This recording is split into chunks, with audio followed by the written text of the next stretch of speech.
Today I'm carrying out an inspection on the ground pulley of the tenor bell to make sure that everything is running smoothly. I've noticed that there's a little bit of grooving in one of the pulleys. The other one is okay.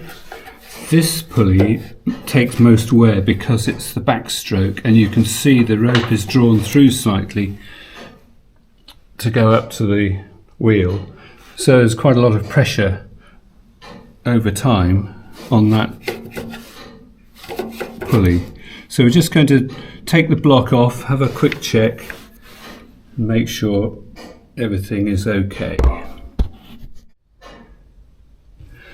So I've removed the ground pulley.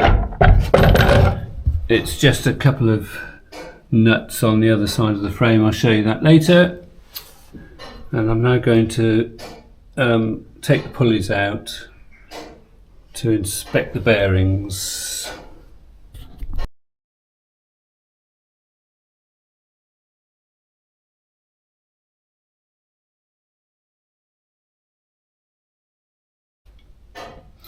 I've swapped over the pulleys so that the one that's most worn is now on the hand stroke and the fresh one is on the backstroke.